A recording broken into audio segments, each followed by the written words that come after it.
Okay right. So నదీ వ్యవస్థ భారతదేశంలో ప్రవహించే నదులను ప్రధానంగా 3 రకాలుగా వర్గీకరించవచ్చు. భారతదేశంలో ప్రవహించే నదులను ప్రధానంగా 3 రకాలుగా వర్గీకరించవచ్చు. సో భారతదేశంలో ప్రవహించే నదులను ప్రధానంగా 3 రకాలుగా వర్గీకరించవచ్చు. ఒకటి హిమాలయ నదులు, ఫస్ట్ వన్. సో హిమాలయ నదులు లేదా వీటినే జీవనదులు అని అంటారు. సెకండ్ వన్ ద్వీపకల్ప నదీ వ్యవస్థ. ద్వీపకల్ప నదీ వ్యవస్థ. సో థర్డ్ వన్ అంతర్భూభాగ నదీ వ్యవస్థ. థర్డ్ వన్ అంతర్భూభాగ నదీ వ్యవస్థ. సో భారతదేశంలో ప్రవహించే నదులను ప్రధానంగా 3 రకాలుగా వర్గీకరించవచ్చు. హిమాలయ నదులు, సో వాటినే జీవనదులు అని అంటారు. సెకండ్ వన్ ద్వీపకల్ప నదీ వ్యవస్థ, వీటిని వర్షాధార నదులు అని అంటారు. థర్డ్ వన్ అంతర్భూభాగ నదీ వ్యవస్థ. అంతర్భూభాగ నదీ వ్యవస్థ. సో భారతదేశంలో ప్రవహించే నదులను 3 రకాలుగా వర్గీకరించడం జరిగింది.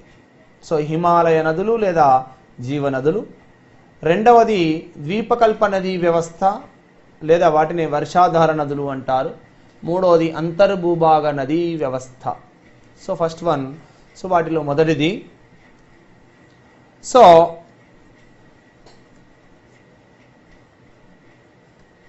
హిమాలయ నదీ వ్యవస్థ. హిమాలయ నదీ వ్యవస్థ. ఈ హిమాలయ నదీ వ్యవస్థలో ప్రధానంగా 3 నదులను చేర్చడం జరిగింది. ఒకటి so Ganga, second one Sindhu, third one Brahmaputra. Third one Brahmaputra. Ganga, Sindhu, Brahmaputra అనే 3 నదులను సో హిమాలయ నదీ వ్యవస్థలో ఈ 3 నదులను చేర్చడం జరిగినది. సో ఈ యొక్క హిమాలయ నదులైనటువంటి గంగా, సింధు, బ్రహ్మపుత్ర నదుల యొక్క ఉపనదులను మనం ఈజీగా ఒక సిస్టమేటిక్ వేలో సో ఒక సెంటెన్స్ను ఫ్రేమ్ చేసుకొని మనం ఈజీగా గుర్తుపెట్టుకోవడానికి ఆస్కారం ఉంది. సో సో దీనిలో చూసినట్లయితే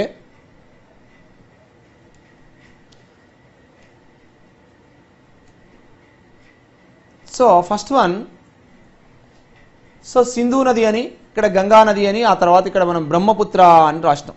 సింధు, గంగా, బ్రహ్మపుత్ర అని మనం రాసుకున్నట్లయితే సింధు, గంగా, బ్రహ్మపుత్ర అని రాసినాం. ఈ సింధు నది యొక్క ఉపనదులకు కోడు జేసీ బ్రదర్స్. ఇక్కడ చూడండి, జేసీ బ్రదర్స్ అంటే జేసీ బ్రదర్స్, మనకి దీన్ని దిల్సుఖ్ నగర్లో ఒక పెద్ద షాపింగ్ కాంప్లెక్స్ ఉంది జేసీ బ్రదర్స్ అని. జేసీ బ్రదర్స్ ఇది సింధు నది యొక్క ఉపనదులకు కోడు. సో ఈ బ్రదర్స్ అంటే సో ఫర్ ఎగ్జాంపుల్ ఊరు నుండి ఇక్కడికి కోచింగ్కి వచ్చారు ఇద్దరు ఎక్స్ అండ్ వై అనే ఇద్దరు అమ్మాయిలు. సో వాళ్ళ పేరు, ఒక అమ్మాయి పేరు గోమతి, రెండో అమ్మాయి పేరు భాగ్మతి. గోమతి, భాగ్మతి. సో వాళ్ళు ఏం చేశారంటే ఈ జేసీ బ్రదర్స్ షాప్ ముందర ఒక చిన్న సో ఒక బ్యానర్ రాసి పెట్టారు. ఏమని అంటే 1 get 2 free అని. సో 1 get 2 free అని పెట్టి, అంటే ఒక డ్రెస్ కొంటే 2 డ్రెస్సులు ఫ్రీ. కానీ ఇది ఇక్కడ దిల్సుఖ్ నగర్లో కాదు, సో అది గండిపేటలో జేసీ బ్రదర్స్ ఒక బ్రాంచ్ ఓపెన్ అయింది అక్కడ అని. So 1 get 2 free. సో కాబట్టి వీళ్ళకు అంటే వీళ్ళు హైదరాబాద్ కొత్త గోమతి, భాగ్మతి అనేవారు. కాబట్టి వాళ్ళ ఫ్రెండ్, వాళ్ళ ఊరు అతను చిన్నప్పటి నుంచి వాళ్ళ క్లాస్మేట్ ఒక అతను ఉన్నాడు, అతని పేరు రామ్. ఎవరు? రామ్. సో రామ్ను ఫోన్ చేసి అడిగారు ఏమని అంటే, మరి ఇట్లా JC brothers shop so గండిపేటలో open అయింది, అక్కడ ఒక డ్రెస్ కొంటే 2 డ్రెస్సులు ఫ్రీ, మాకు తెలియదు మరి, సో కంపెనీ వస్తావంటే వాళ్ళు ఏమన్నారంటే, సో చూడండి ఇక్కడ ఎందుకు అని అంటే, గాగ్రా కోసం గోమతి భాగ్మతీలు, గాగ్రా కోసం గోమతి భాగ్మతీలు సో రామ్ని అడిగారు. ఇక్కడ గాగ్రా కోసం గోమతి భాగ్మతీలు రామ్ని అడిగారు. ఏమని అంటే, రామ్ని అడిగారు ఏమని, సో గండిపేట వెళ్దామంటే, గండిపేట వెళ్దామా అని అంటే, సో రామ్ ఏమన్నాడు, వైఎస్ పోదామని అన్నాడు. వైఎస్ పోదామని. సో ఇక్కడి వరకు తీసుకున్నట్లయితే వెళ్దామంటే అనే వరకు తీసుకుంటే ఇవి గంగానది యొక్క ఎడమ వైపు ఉపనదులు, కింది తీసుకున్నట్లయితే గంగానది యొక్క కుడి వైపు నదులు. సో జేసీ బ్రదర్కు అంటే జేసీ బ్రదర్స్ ఇవి సింధు నది యొక్క ఉపనదులు. జే అంటే జీలం, సో సి అంటే చినాబ్, జీలం చినాబ్. సో ఆ తర్వాత ఇక్కడ చూడండి, జే అంటే జీలం, సి అంటే చినాబ్. సో బిని కిందికి తీసుకురండి, ఆర్ను పైకి తీసుకురండి. అంటే ఇవి సింధు నది యొక్క ఉపనదులు ఉత్తరం నుండి దక్షిణానికి వరుసగా ఉన్నటువంటి నదులు. జీలం, సో ఆ తర్వాత చినాబ్, జీలం చినాబ్. ఆ తర్వాత దీన్ని పైకి తీసుకెళ్ళినట్లయితే రావి, దీన్ని కిందికి తీసుకెళ్ళినట్లయితే అది బియాస్. ఎస్ అంటే సట్లెజ్. ఎందుకు జేసీ బ్రదర్స్ అంటే ఇద్దరు అమ్మాయిలు వెళ్దామని చెప్పారు. ఎవరితో? రామ్ని అడిగింది ఏమని? సో గాగ్రా కోసం గోమతి, సో గోమతి. ఆ తర్వాత గోమతి, ఆ తర్వాత భాగమతి. రామ్ని అడిగిరు గండిపేట వెళ్దామా అంటే ఆయన ఏమన్నా రామ్ వైఎస్ పోదామని చెప్పిండు. ఇక్కడ గాగ్రా అంటే గాగ్రా, ఇవి గంగానది యొక్క ఉపనదులకు కోడు. గాగ్రా అంటే గాగ్రా, కో అంటే కోసి, సా అంటే సరయు, గోమతి అనగా గోమతి, ఈ మా అంటే మందాకిని. ఆ తర్వాత భాగమతి అనగా భాగమతి, ఈ మాలో ఈ మా అంటే మందాకిని, సారీ పైన మందాకిని కింద మహానంద. రామ్ అంటే రామ్ గంగా, రామ్ గంగా. సో గండిపేట అంటే గండక నది. సో గండిపేట వెళ్దామంటే రామ్ ఏమన్నాడంటే వైఎస్ పోదామన్నాడు. వై అంటే యమున, ఎస్ అంటే సోన్, పి అంటే పున్, వైఎస్ పోదామని చెప్పాడు. వైఎస్ PODAM పోదాం, వైఎస్ పోదాం అంటే యమున, సోన్, పున్ ఇవి గంగానది యొక్క కుడివైపు నదులు, పైవన్నీ కూడా గంగానది యొక్క ఎడమవైపు నదులు. సో గండిపేట వెళ్ళారు. గండిపేట వెళ్ళిన తర్వాత అక్కడ పెద్ద పెద్ద ఇంజనీరింగ్ కాలేజీలు ఉన్నాయి. అక్కడ ఉన్నటువంటి కల్చర్ను, సో అక్కడ ఉన్నటువంటి కల్చర్ చూసేసరికంటే పాపం వీళ్ళు అసలే పల్లెటూరు వాళ్ళు. సో వీళ్ళ మదిలో బాధ కనిపిస్తుందట, వీళ్ళ మనసులో బాధ కనిపిస్తుంది. మదిలో అంటే బ్రహ్మపుత్ర నదికి కోడేం సార్ అంటే మదిలో బాధ కనిపిస్తుంది. ఎవరి మదిలో? సో గోమతి భాగ్మతి వాళ్ళ మదిలో. ఎందుకంటే వాళ్ళు పల్లెటూరు వాళ్ళు కాబట్టి మదిలో బాధ కనిపిస్తుంది. మా అంటే మానస్, ది అంటే దిబాంగ్, దిబ్రూ దిక్కు. సో దిబాంగ్, దిబ్రూ దిక్కు. లో అంటే లోహిత్, బా అనగా బరాక్ భారతి, బా అనగా బరాక్ భారతి, దా అంటే ధన్ సిరి, అంటే సిరి సిరి సిరి అని వచ్చినాయి కాబట్టి అన్ని ఇక్కడనే రాసినాం. ధన్ సిరి, భేల్ సిరి, సుబాన్ సిరి. ఇవి కాకుండా ఈ కోడ్లో వచ్చే ఉపనదులు ఇవి. మదిలో బాధ కనిపిస్తుంది. ఇక్కడ చూడండి, మదిలో బాధ కనిపిస్తుంది. ఈ బ్రహ్మపుత్ర నది యొక్క ఉపనదులు. అంటే మదిలో ఎవరి మదిలో అంటే జేసీ బ్రదర్స్కి వెళ్ళారు. ఎవరెవరు? ఎందుకు అంటే జేసీ బ్రదర్స్ అంటే సింధు నది ఉపనదులు. సో గంగానది ఉపనదులకు కోడ్ ఏంటంటే జేసీ బ్రదర్స్కి వెళ్ళారు. ఎందుకు అంటే గాగ్రా కోసం గోమతి భాగ్మతీలు. సో రామ్ని అడిగారు గండిపేట వెళ్దామంటే వైఎస్ పోదామని చెప్పాడు. సో అవన్నీ గంగానది యొక్క ఉపనదులు. సో గండిపేట వెళ్ళొస్తుంటే సో అక్కడ ఫాస్ట్ కల్చర్ని చూసి వీళ్ళ మదిలో బాధ కనిపిస్తుందట. మదిలో బాధ కనిపిస్తుంది. మా అనగా మానస్, ది అనగా దిబాంగ్, దిబ్రూ దిక్కు, లో అనగా లోహిత్, బా అనగా బరాక్ భారతి, ధ అనగా ధన్ సిరి. ఈ సిరి సిరి అని వచ్చాయి కాబట్టి ధన్ సిరి, భేల్ సిరి, సుబాన్ సిరి ఇవి బ్రహ్మపుత్ర ఉపనదులు. ఇవి కాకుండా ఈ కోడ్లో లేనటువంటి ఉపనదులు తీస్తా, గంగాధర, పగ్లాదియా. తీస్తా, గంగాధర, పగ్లాదియా ఇవి. సో హిమాలయ నదులు, ఈ 3 హిమాలయ నదులు వాటి యొక్క ఉపనదులు. దాన్ని ఇలా గుర్తుపెట్టుకోండి. గాగ్రా కోసం గోమతి భాగ్మతీలు. రామ్ని అడిగారు గండిపేట వెళ్దామా అని. సో ఆయన ఏమన్నాడు? వైఎస్ పోదామని చెప్పిండు. ఇవి గంగా నది యొక్క ఉపనదులు. ఎందుకు అంటే జేసీ బ్రదర్స్ అనేవి సింధు నది యొక్క ఉపనదులు. సో పోయి వెళ్ళేస్తున్నప్పుడు వాళ్ళ మదిలో బాధ కనిపిస్తుంది అనేవి సో బ్రహ్మపుత్ర నది యొక్క ఉపనదులు. సో ఇది దీన్ని తీసుకున్నట్లయితే సో ఆ తర్వాత సో ఫస్ట్ వన్ మనం ఒక్కొక్క నదిని గురించి డీటెయిల్గా మాట్లాడుకుందాం. ఫస్ట్ వన్ గంగా నది, సింధు నది. సో ఫస్ట్ వన్ సింధు నది. సో సింధు అని రాద్దాం. సింధు నది.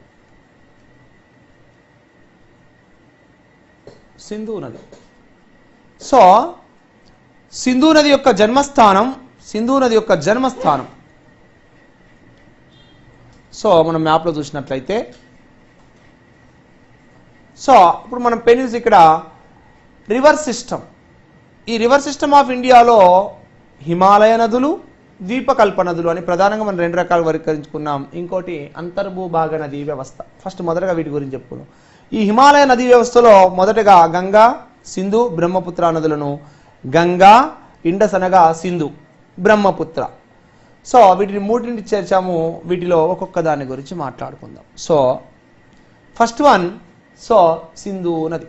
సింధు నది, సింధు నది, ఇది సింధు నది యొక్క స్టోరీ.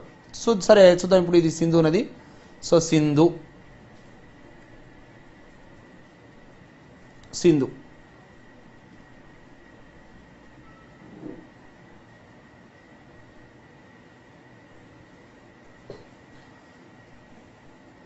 సింధు నది యొక్క జన్మస్థానం టిబెట్లోని మానస సరోవరానికి సమీపాన గల బొకర్చు అనే హిమానీ నదం.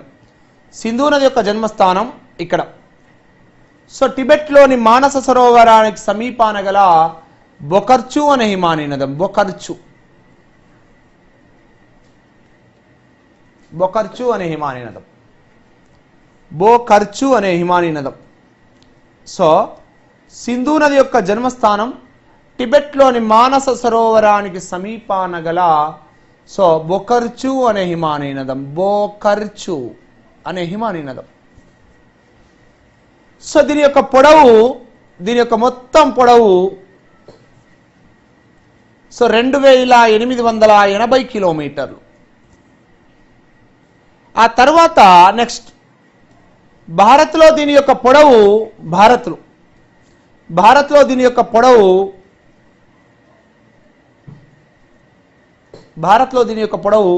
709 కిలోమీటర్లు. మొత్తం పొడవు 2880, భారత్లో దీని యొక్క పొడవు సో 709 కిలోమీటర్లు. ఓకేనా? సో ఆ తర్వాత సింధు నది యొక్క పర్వతీయ ఉపనదులు లేదా కుడివైపు ఉపనదులు.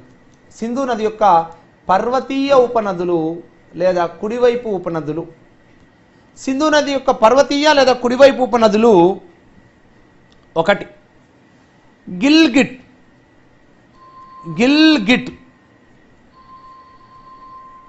షోక్, జస్కర్, కాబుల్, హుంజ్, డ్రాస్, సిగర్, నుబ్రా. గిల్గిట్, షోక్, జస్కర్, కాబుల్, హుంజ్, సో డ్రాస్, సిగర్, నుబ్రా ఇవి సింధు నది యొక్క పర్వతీయ లేదా కుడివైపు ఉపనదులు. ఆ తర్వాత సింధు నది యొక్క మైదాన ఉపనదులు. సో సింధు నది యొక్క మైదాన ఉపనదులకు మనం ఆల్రెడీ చెప్పుకున్నాం. JC brothers.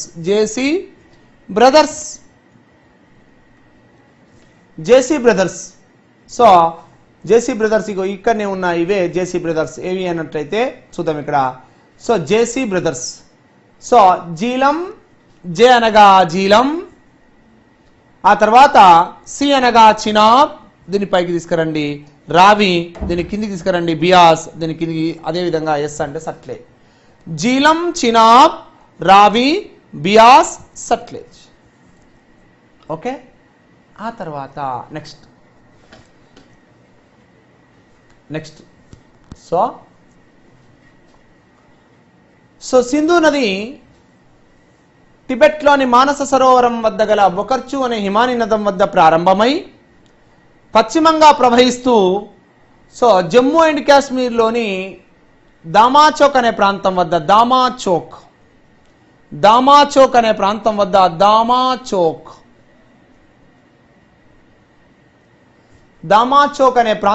దామాచోక్ అనే ప్రాంతం వద్ద జమ్మూ అండ్ కాశ్మీర్ లేదా భారతదేశంలోకి ప్రవేశిస్తుంది. సో సింధు నది తన జన్మస్థానం నుండి పశ్చిమంగా ప్రవహిస్తూ జమ్మూ అండ్ కాశ్మీర్లోని దామాచౌక్ అనే ప్రాంతం వద్ద భారతదేశంలోకి ప్రవేశించి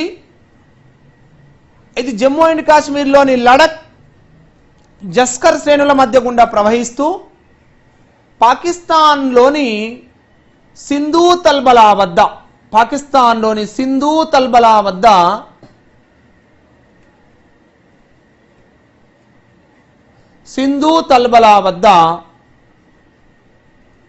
ఇక్కడ సింధు తల్బలా వద్ద మైదాన ప్రాంతాన్ని చేరుకుంటుంది. పాకిస్తాన్లోని సింధు తల్బలా వద్ద మైదాన ప్రాంతాన్ని చేరుకుంటుంది. పాకిస్తాన్లోని సింధు తల్బలా వద్ద మైదాన ప్రాంతాన్ని చేరుకొని ఆ తర్వాత దక్షిణం వైపు తిరిగి దక్షిణంగా ప్రవహిస్తుంది. దక్షిణం వైపు తిరిగి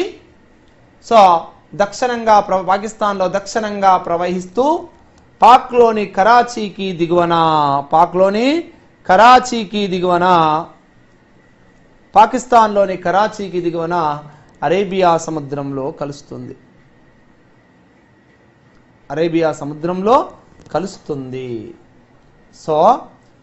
సింధు నది యొక్క జన్మస్థానం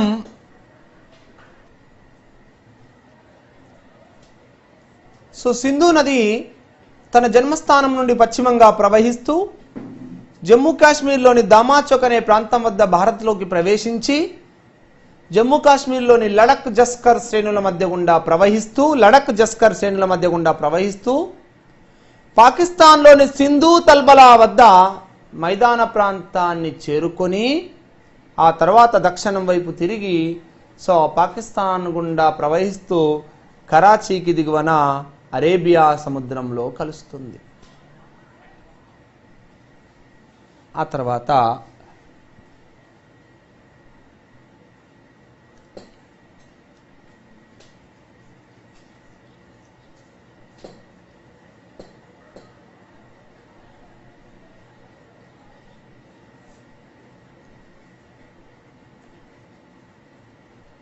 సింధు నదికి గల మారుపేర్లు. సింధు నదిని టిబెట్లో సింగి కంబన్ లేదా సింగి కబాబ్ అని పిలుస్తారు. సింధు నదిని టిబెట్లో సింగి కంబన్ లేదా సింగి కబాబ్ అని పిలుస్తారు. గ్రీకు భాషలో సింధు నదిని టిబెట్లో సింగి కంబన్ లేదా సింగి కబాబ్ అని, గ్రీకు భాషలో సింధోస్ అని, లాటిన్ భాషలో ఇండస్ అని, పర్షియా భాషలో హిందూ అని పిలుస్తారు. సింధు నదిని టిబెట్లో సింగి కంబన్ లేదా సింగి కబాబ్ అని, గ్రీకు భాషలో సింధోస్ అని, లాటిన్ భాషలో ఇండస్ అని, పర్షియా భాషలో హిందూ అని పిలుస్తారు. ఈ యొక్క సింధు నది ప్రధానంగా 3 దేశాల గుండా ప్రవహిస్తుంది. 1 Tibet, 2 India, 3 Pakistan. First one Tibet, second one India, third one Pakistan. Okay, పశ్చిమంగా ప్రవహిస్తూ అరేబియా సముద్రంలో కలిసేటువంటి అతి పొడవైన నది సింధు నది. ఆ తర్వాత నెక్స్ట్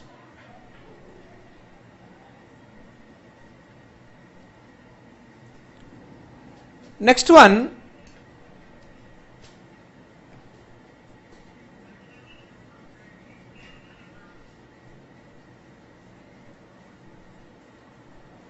ఆ తర్వాత జీలం.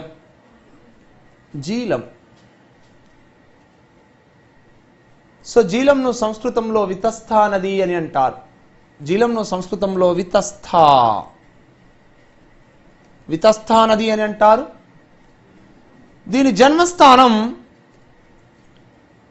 జీలం యొక్క జన్మస్థానం దక్షిణ జమ్మూ కాశ్మీర్లోని విరినాగ్.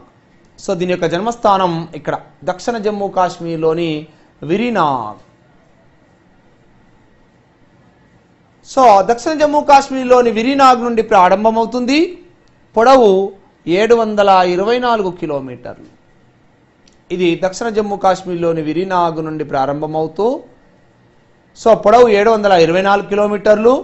ఇది పాకిస్తాన్లోని ట్రిమ్ము వద్ద సో పాకిస్తాన్లోని ట్రిమ్ము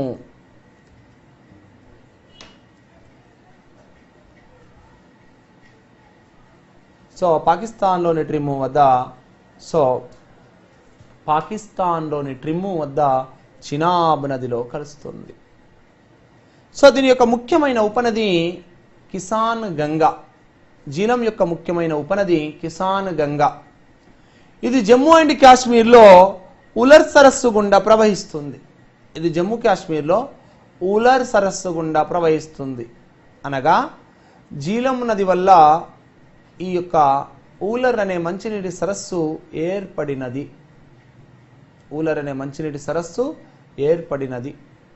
ఆ తర్వాత నెక్స్ట్ వన్. సో జీలం నదినే ఇంకోసారి చూద్దాం. జీలం నదిని సంస్కృతంలో వితస్థా నది అని అంటారు. దీనినే హైడాస్పస్ నది అని కూడా అంటారు. సో దీని యొక్క జన్మస్థానం దక్షిణ జమ్మూ కాశ్మీర్లోని విరీనాగ్. పొడవు 724 కిలోమీటర్లు. ఇది భారత్లోని జమ్మూ అండ్ కాశ్మీర్ గుండా ప్రవహిస్తూ పాకిస్తాన్లోని ట్రిమ్ము వద్ద సో చినాబ్ నదిలో కలుస్తుంది. ఈ నది వల్ల సో జమ్మూ అండ్ కాశ్మీర్లో ఊలర్ సరస్సు ఏర్పడినది, లేదా ఈ నది ఉలర్ సరస్సు గుండా ప్రవహిస్తుంది. దీని ముఖ్యమైన ఉపనది కిసాన్ గంగా. ఆ తర్వాత సెకండ్ వన్.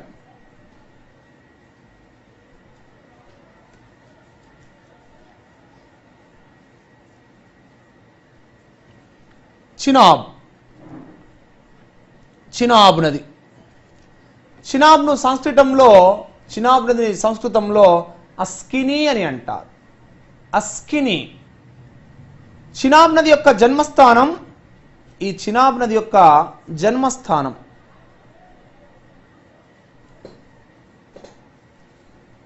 హిమాచల్ ప్రదేశ్లోని బారాలాచాలా కనుమ దగ్గర గల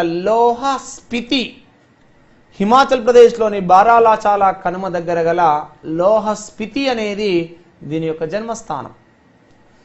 పొడవు 1180 కిలోమీటర్లు.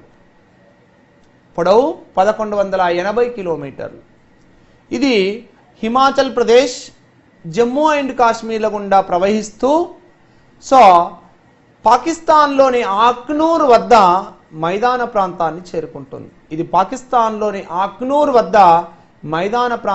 చేరుకుంటుంది. ఆ తర్వాత కొద్ది దూరం ప్రవహించి పాకిస్తాన్లోని సో పంచనాడ్ వద్ద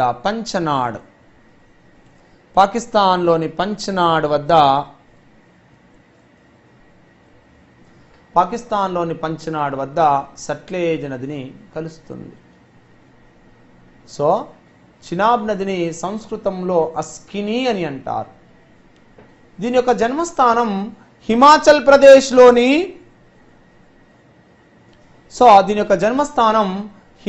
ప్రదేశ్లోని బారాలాచాలా కనుమ దగ్గర గల లోహ స్పితి. దీని పొడవు 1180 కిలోమీటర్లు. దీని యొక్క పొడవు 1180 కిలోమీటర్లు. ఇది హిమాచల్ ప్రదేశ్, జమ్మూ కాశ్మీర్ల గుండా ప్రవహిస్తూ పాకిస్తాన్లోని ఆక్నూర్ వద్ద మైదాన ప్రాంతాన్ని చేరుకొని ఆ తర్వాత పాకిస్తాన్లోని పంచనాడ్ వద్ద సట్లెజ్ నదిని కలుస్తుంది. సో ఇది ప్రధానంగా చంద్రభాగా అనే రెండు నదుల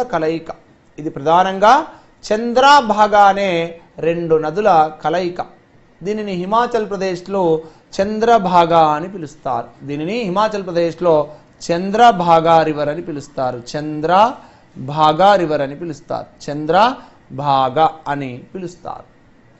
సింధు నది యొక్క ఉపనదులలో అతిపెద్ద ఉపనది చినాబ్.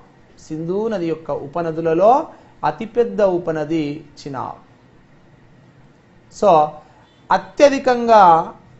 అత్యధిక నీటిని సింధు నదిలోకి చేరవేసే సింధు యొక్క ఉపనది చినాబ్. ఇది భారత్లో 2 రాష్ట్రాల గుండా ప్రవహిస్తుంది. ఓకే, ఆ తర్వాత నెక్స్ట్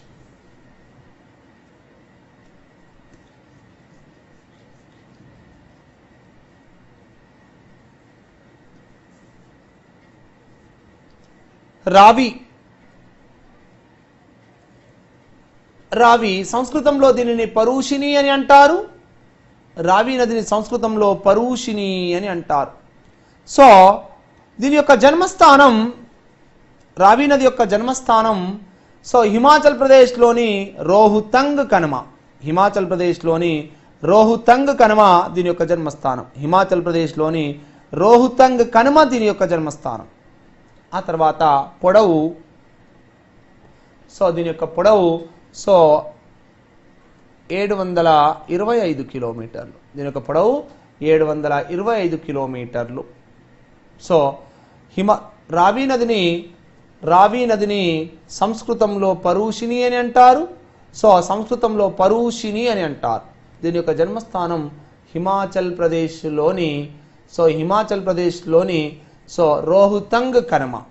పొడవు 725 కిలోమీటర్లు. పొడవు 725 కిలోమీటర్లు. సో ఇది రావి నది.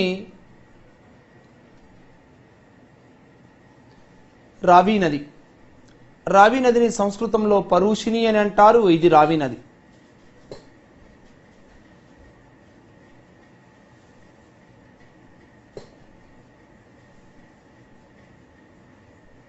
ఇది రావి నది. సో రావి నదిని సంస్కృతంలో పరూషిణి అని అంటారు. జన్మస్థానం హిమాచల్ ప్రదేశ్లోని రోహుతంగ్ కనుమ. పొడవు 725 కిలోమీటర్లు. సో ఇది హిమాచల్ ప్రదేశ్ పంజాబ్ల గుండా ప్రవహిస్తూ పాకిస్తాన్లోని హిమాచల్ ప్రదేశ్ పంజాబ్ల గుండా ప్రవహిస్తూ పాకిస్తాన్లోని సో రంగాపూర్ వద్ద చినాబ్ నదిని కలుస్తుంది.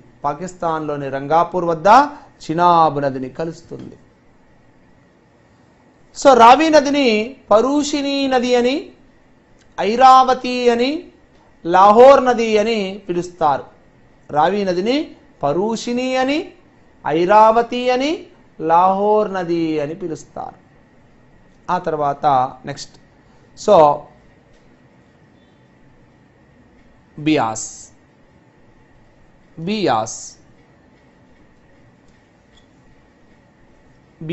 నది. బియాస్.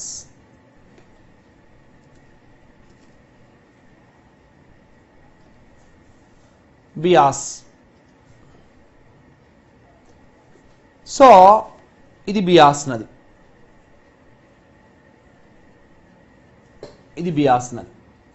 బియాస్ నదిని సంస్కృతంలో విపాస్ అని అంటారు. బియాస్ను సంస్కృతంలో విపాస్ నది అని అంటారు. ఈ విపాస్ నది లేదా బియాస్ నది హిమాచల్ ప్రదేశ్లోని రోహుతంగ్ కనుమ దగ్గర గల బియాస్ కుండ్ వద్ద జన్మిస్తుంది. దీని యొక్క జన్మస్థానం హిమాచల్ ప్రదేశ్లోని రోహుతంగ్ కనుమ సమీపాన గల బియాస్ కుండ్ వద్ద జన్మిస్తుంది. బియాస్ నదిని సంస్కృతంలో విపాస్ అని అంటారు. జన్మస్థానం సో హిమాచల్ ప్రదేశ్లోని రోహుతంగ్ కనుమ సమీపాన గల బియాస్ కుండ్. సో పొడవు 460 కిలోమీటర్లు. ఇది హిమాచల్ ప్రదేశ్ పంజాబ్ల గుండా ప్రవహిస్తూ పంజాబ్లోని హరికే వద్ద సట్లెజ్ నదిని కలుస్తుంది. సో ఇది సింధు ఉపనదులలో అతి చిన్నది. సో ఇది సింధు ఉపనదులలో కేవలం భారత్లో ప్రవహించే ఏకైక ఉపనది. సో దీనిని అర్గీకియా నది అని కూడా పిలుస్తారు. సో ఇది సింధు ఉపనదులలో అతి చిన్నది. ఇది సింధు ఉపనదులలో కేవలం భారత్లో ప్రవహించే ఏకైక ఉపనది. దీనిని అర్గీకియా నది అని పిలుస్తారు.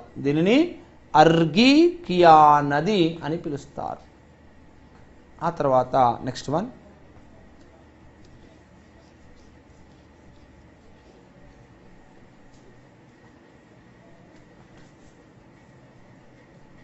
సట్లెజ్.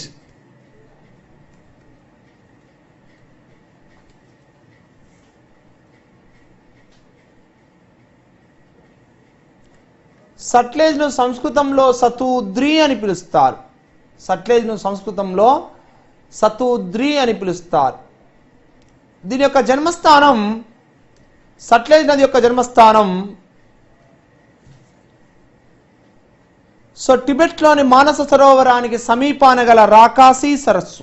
ఇక్కడ టిబెట్లోని మానస సరోవరానికి సమీపాన గల రాకాసి సరస్సు పొడవు 1450, భారత్లో పొడవు 1050.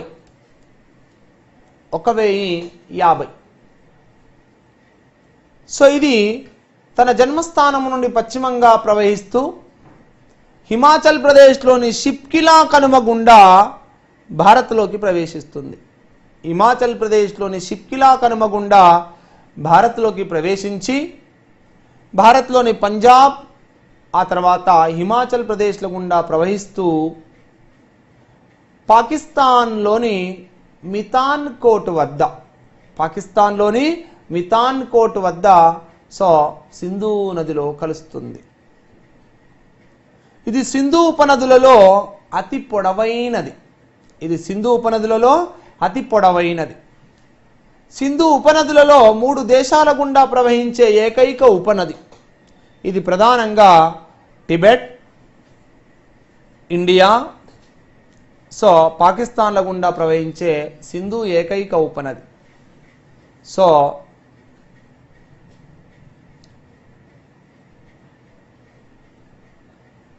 దీనిని టిబెట్లో లంగ్చేన్ కబాబ్ అని పిలుస్తారు. లంగ్చేన్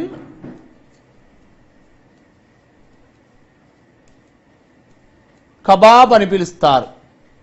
దీన్ని టిబెట్లో సింధు నదిని లంగ్చెన్ కబాబ్ అని పిలుస్తారు. సో సట్లెజ్ నది యొక్క జన్మస్థానం టిబెట్లోని మానస సరోవరానికి సమీపాన గల రాకాసి సరస్సు. పొడవు 1450, భారతదేశంలో పొడవు 1050. సో ఇది తన జన్మస్థానము నుండి పశ్చిమంగా ప్రవహిస్తూ హిమాచల్ ప్రదేశ్లోని షిప్కిలా కనుమ గుండా భారత్లోకి ప్రవేశించి భారత్లోని హిమాచల్ ప్రదేశ్, పంజాబ్ల గుండా ప్రవహిస్తూ పాకిస్తాన్లోని మితాన్ కోట్ వద్ద సింధు నదిలో కలుస్తుంది. సో దీనిని టిబెట్లో లంగ్చేన్ కబాబ్ అని పిలుస్తారు. ఇది సింధు ఉపనదులలో అతి పొడవైనది. ఇది ప్రధానంగా 3 దేశాల గుండా ప్రవహిస్తుంది. 1, 2, సో 3. కాబట్టి టిబెట్, ఇండియా, ఆ తర్వాత పాకిస్తాన్. సో మనం సింధు యొక్క ఉపనదులలో అతిపెద్దది అంటే చినాబ్ అని చెప్పుకోవచ్చు. ఎందుకంటే అత్యధిక నీటిని సింధు నదిలోకి చేరవేస్తుంది. సింధు ఉపనదులలో అతి చిన్నది అంటే బియాస్. సింధు ఉపనదులలో అతి పొడవైనది అంటే సట్లెజ్గా పేర్కొనవచ్చు. సింధు ఉపనదులలో అతి పొడవైనది అనగా సట్లెజ్ను పేర్కొనవచ్చును. సో ఇది సట్లెజ్ యొక్క స్టోరీ. ఆ తర్వాత నెక్స్ట్ బ్రహ్మపుత్ర.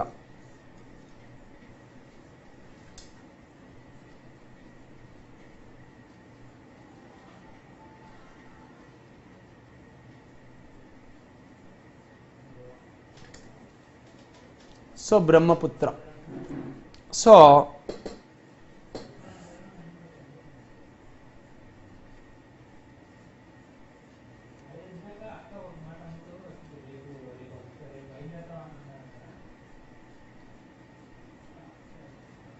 బ్రహ్మపుత్ర బ్రహ్మపుత్ర నది సో భారతదేశంలో one and only male named river is Brahmaputra. అంటే భారతదేశంలో మేల్ నేమ్తో ఉన్నటువంటి ఏకైక నది సో బ్రహ్మపుత్ర. బ్రహ్మపుత్ర అనగా సన్ ఆఫ్ బ్రహ్మ అని అర్థం. సన్ ఆఫ్ బ్రహ్మ అని అర్థం. సో దీని యొక్క జన్మస్థానము, బ్రహ్మపుత్ర నది యొక్క జన్మస్థానము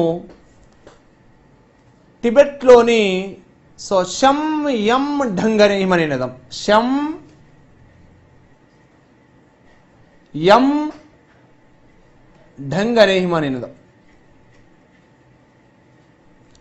షం యం ఢంగ్ అనే హిమనీనదం. దీని యొక్క పొడవు, మొత్తం పొడవు 2900 కిలోమీటర్లు. భారత్లో దీని యొక్క పొడవు 880 కిలోమీటర్లు. భారత్లో దీని యొక్క పొడవు 880 కిలోమీటర్లు. సో బ్రహ్మపుత్ర నది యొక్క జన్మస్థానం సో టిబెట్లోని షం యం డంగ్ అనే హిమనీనదం.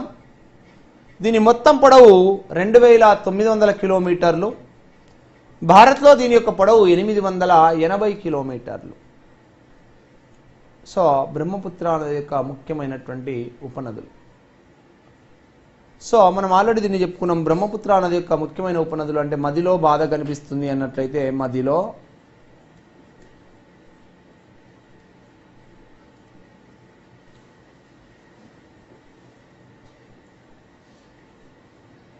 బాధ కనిపిస్తుంది. ఎందుకు అంటే జేసీ బ్రదర్స్కి వెళ్తే అక్కడ చూడకూడని దృశ్యాలు చూశారు కాబట్టి బాధ కనిపిస్తుంది అని గుర్తుపెట్టుకోవాలి. సో మా అంటే మానస్, ది అంటే దిబాంగ్, దిబ్రూ దిక్కు. So Manas, Dibang comma Dibru comma దిక్కు.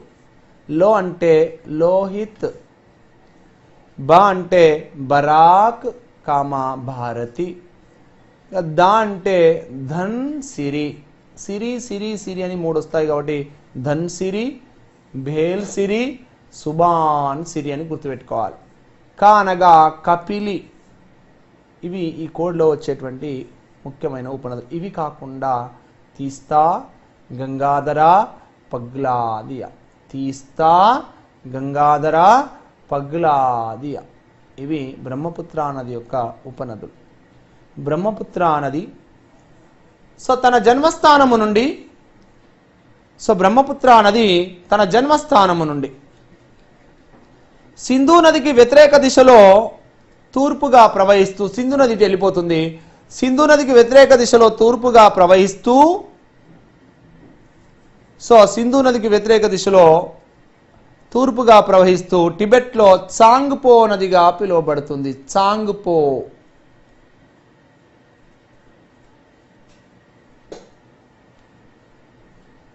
టిబెట్లో చాంగ్పో నదిగా పిలువబడుతుంది. చాంగ్పో అనగా టిబెట్ భాషలో శుద్ధి చేయువారు అని అర్థం.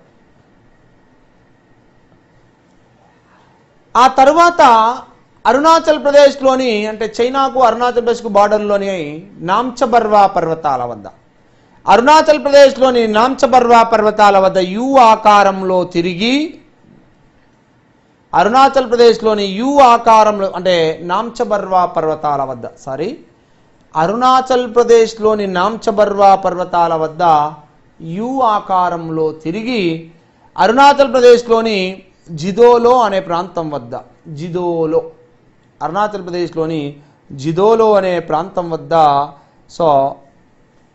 అరుణాచల్ ప్రదేశ్లోకి దిహాంగ్ నదిగా ప్రవేశిస్తుంది. అరుణాచల్ ప్రదేశ్లోకి దిహాంగ్ నదిగా ప్రవేశిస్తుంది. ఆ దిహాంగ్ నది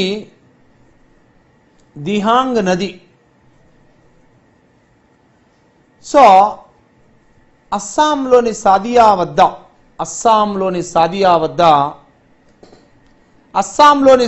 వద్ద దిబాంగ్ కామా లోహిత్ అనే 2 నదులను కలుపుకొని అప్పుడు అది బ్రహ్మపుత్ర నదిగా పిలువబడుతుంది. బ్రహ్మపుత్ర నది టిబెట్లోని షమ్ యం డంగ్ అనే హిమానీ నదం వద్ద ప్రారంభమవుతుంది. మొత్తం పొడవు 2900 కిలోమీటర్లు, భారత్లో పొడవు 880. దీని యొక్క ఉపనదులు మానస్, దిబాంగ్, దిబ్రూ, దిక్కు, లోహిత్, బరాక్, భారతి, కపిలి, ధన్సిరి, బేల్సిరి, సుబాన్సిరి, తీస్తా, గంగాధర, పగ్లాదియా. ఇది తన జన్మస్థానము నుండి తూర్పుగా ప్రవహిస్తూ టిబెట్లో చాంగ్పో నదిగా పిలువబడుతుంది. చాంగ్పో అనగా శుద్ధి చేయువారు అని అర్థం టిబెట్ భాషలో. సో బ్రహ్మపుత్ర నది అరుణాచల్ ప్రదేశ్లోని సో నామ్చబర్వా పర్వతాల వద్ద యు ఆకారంలో తిరిగి సో అరుణాచల్ ప్రదేశ్లోని జిదోలో అనే ప్రాంతం వద్ద దిహాంగ్ నదిగా ప్రవేశిస్తుంది. ఆ దిహాంగ్ నది అసోంలోని సాదియా వద్ద దిబాంగ్ కామా లోహిత్ అనే 2 నదులను కలుపుకున్న తర్వాత ఇప్పుడు అది బ్రహ్మపుత్ర నదిగా పిలువబడుతుంది. బ్రహ్మపుత్ర నది అస్సోంలోని సాదియా నుండి దుబ్రీ వరకు 725 కిలోమీటర్ల దూరం ప్రవహించి దుబ్రీకి దిగువన సో బంగ్లాదేశ్లోకి జమునా నదిగా ప్రవేశిస్తుంది. ఆ జమునా నది బంగ్లాదేశ్లోని గొలుండో అనే ప్రాంతం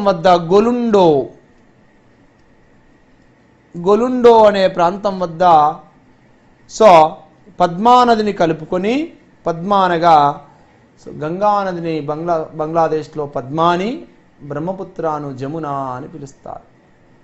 సో బంగ్లాదేశ్లోని గొలుండో అనే ప్రాంతం వద్ద బ్రహ్మపుత్ర నది పద్మానదిని కలుపుకొని సో ఆ తర్వాత మేఘనాగా పిలువబడుతుంది.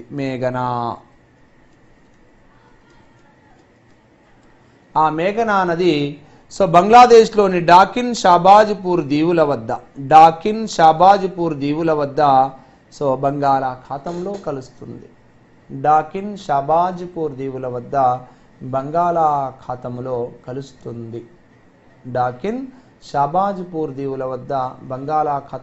కలుస్తుంది. ఆ తర్వాత నెక్స్ట్ బ్రహ్మపుత్ర నది యొక్క మారు పేర్లు, రీనేమ్స్ ఆఫ్ బ్రహ్మపుత్ర నదికి గల మారు పేర్లు. టిబెట్లో దీనిని చాంగ్పో అని అంటారు. టిబెట్లో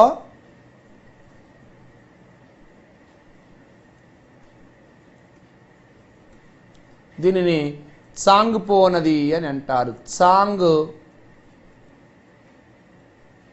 చాంగ్పో నది అని. అరుణాచల్ ప్రదేశ్లో దిహాంగ్ నది అని,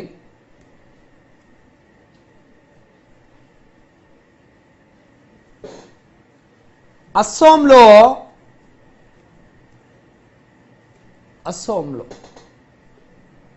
సో సైడాంగ్,